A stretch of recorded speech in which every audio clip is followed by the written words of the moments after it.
Okay, good morning students. आज हम लोग पढ़ेंगे कबीरदास जी को।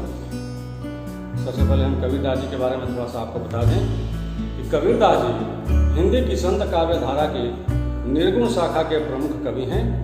इनका जन्म सन 1398 में काशी में हुआ था और देहांत सन 1495 में। कबीर ने विधिवत शिक्षा प्राप्त नहीं की थी, लेकिन सत्संग, पर्यटन तथा अनुभव से इन्होंने ज्ञान प्राप्त किया था। ये रामानंद जी के शिष्य थे। कबीर ने अपने पदों और साखियों की रचना नहीं की है, लेकिन इनके सारे दोहे जो है कबीर ग्रंथावली में संग्रहित हैं। कबीर की कुछ रचनाएं गुरु ग्रंथ साहिब में भी मिलती हैं। कबीरदास जी ने पायाडंबर, मूर्ति पूजा, जात पात, छुआछूत, सांप्रदायिकता इत्यादि का खुलकर विरोध किया था। उनकी साखियों में उपदेश उन्होंने दिया है, समाज में हम कैसे आचरण कर सकते हैं और अपने को कैसे सर्वाइव करेंगे, इसका ज्ञान वो अपने साथियों में हम सबको देते हैं। तो आइए शुरू करते हैं। लिखते हैं कि पीछे लागा जाय था लोक वेद के साथ, पीछे लागा जाय था लोक वेद के साथ, आगे थे सतगुरु मिलिया दीपक दिया हाथ।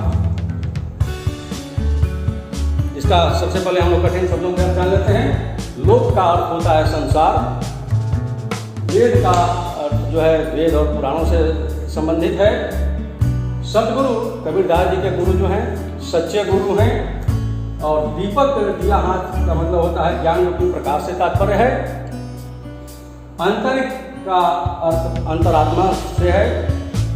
वर्षा का अर्थ बरसात है, और बांसुरी का अर्थ धुन होता है। रैन का अर्थ रात होता है। तो आइए अब हम इसकी व्याख्या आपको बताते हैं। कबीरदास जी ने इन पंक्तियों में हम मनुष्यों को उपदेश देते हुए कहा है कि पीछे लागा जाएगा, अर्थात अब तक हम जो है लोक अर्थात संसार की बातों को मान करके उसके पीछे पीछे चल रहे थे। वेद पुराणों के, लोक से तात्पर्य संसार की बातों को, और वेद के से तात्पर्य यहाँ पर वेद पुराण और शास्त्रों की बातों को मान करके अपने जीवन को हम संचालित कर रहे थे। इस मार्ग पर चलते हुए आगे जा कर के हमारी मुलाकात सतगुरु से अर्थात सच्चे गुरु से होती है, जिन्होंने हमें अपने ज्ञान रूपी प्रकाश को प्रदान किया, हमें दिया। इस प्रकार इन दोनों पंक्तियों का अर्थ हुआ कि अब तक हम संसार की बातों को मान करके, वेद पुराणों शास्त्रों की बातों को मान करके अपना जीवन यापन कर रहे थे, और इस मार्ग पर चलते हुए आगे जा कर के हमारी मुलाकात सतगुरु से होती है, जिन्होंने अपने ज्ञान रूपी प्रकाश को हमें दिया। अब अगले दोहे पर आते हैं। अगले दोहे में कबीरदास जी कह रहे हैं कि कबीर बादल प्रेम का हम पर बरसिया आई, अंतरी भीगी आत्मा हरी भरी बन रहा है।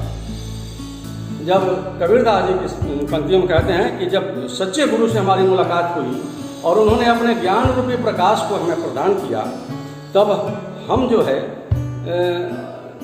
हमारे ऊपर प्रेम की बरसात हो गई, और सब कुछ जो है हरा भरा दिखाई देने लगा। पूरा संसार, ये पूरा ब्रह्मांड जो है हमें प्रेममय दिखाई देने लगा। अंतर भीगी आत्मा हरी भरी बन रहा है। अंतर और बाहर सभी जगह हम प्रेम से सराबोर हो गए, और सारा संसार हमें प्रेममय दिखाई देने लगा। अगला दोहा है कि बांसुरी सुख नारायण सुख, ना सुख सुपिणे माही, कबीर बिछुड़िया राम सुख, ना सुख धूप न छाए।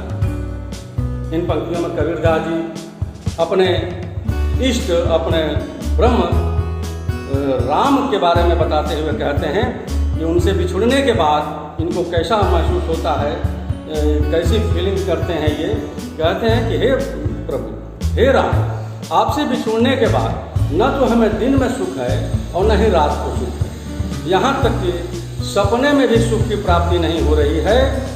कबीरदास जी कह रहे हैं कि ना सुख धूप न छाए, न तो हमें धूप में सुख की प्राप्ति हो रही है और न ही छाँव। यहाँ पर विरह व्यथा का प्रभु श्री राम से बिछड़ने के वियोग में जो उनकी दशा हो गई है, उसका वर्णन कबीरदास जी इन पंक्तियों में किए हैं।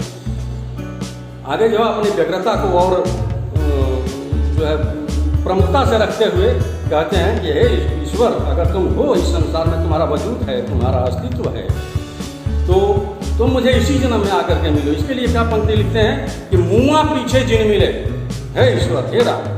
यहाँ मैं थोड़ा सा आपको एक चीज़ और बता दूँ कि कबीरदास जी के जो राम हैं वो दशरथ पुत्र राम नहीं। इन्होंने अपनी तरफ से अपने इष्ट, अपने ब्रह्म को राम नाम दिया है, जो कि इनके निर्गुण ब्रह्म हैं, साकार रूप राम नहीं है, दशरथ पुत्र राम नहीं है। तो ये तो रही राम की बात है। अब आइए हम चलते हैं अगले दोहे पर।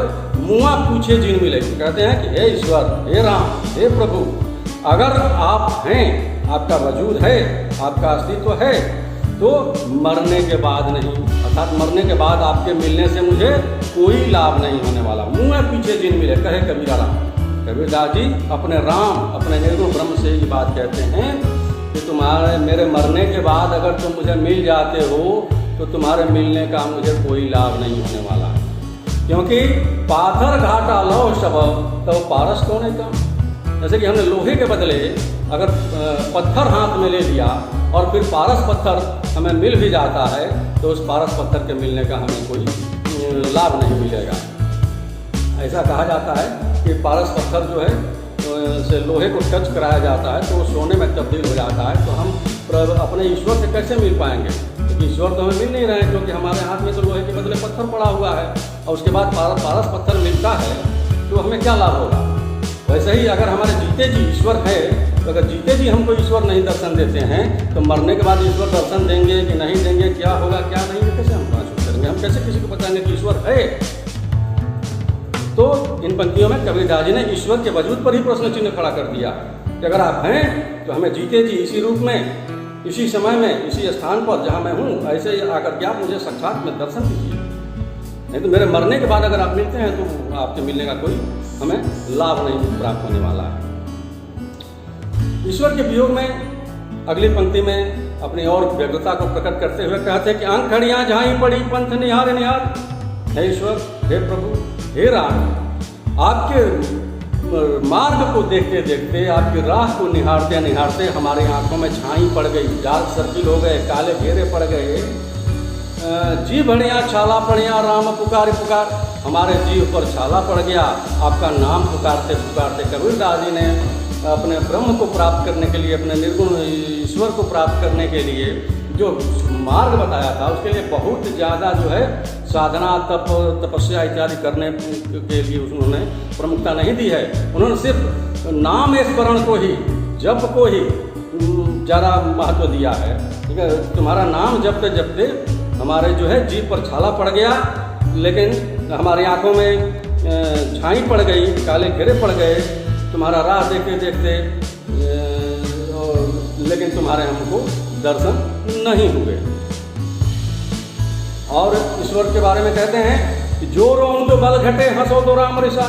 हे ईश्वर, हे प्रभु, अगर मैं आपके वियोग में, आपके बिछोह में, आपके विरह में मैं रोता हूँ तो मेरी ताकत कम होती है, मेरी शक्ति क्षीण होती है, और अगर मैं हंसता हूँ तो आप नाराज हो जाते हो, क्योंकि मैं आपके द्वारा इस बनाई हुई सृष्टि पर हंस रहा हूँ, तो आप नाराज हो जाते हो। हमारी दशा ऐसी हो गई है कि मन ही माहि बिसुरना ज्यों गुण काटें रोज, ज्यों गुण काटें खाए। मन ही मन हम बिसुरते रहते हैं, कूटते रहते हैं, रिश्ते रहते हैं, खींचते रहते हैं, जैसे कि लकड़ी जो होती है, लकड़ी जिसको गुण जो है अंदर से तो खा करके पोला कर देता है, लेकिन ऊपर से लकड़ी फ्लैट दिखाई देती है, समतल दिखाई देती है।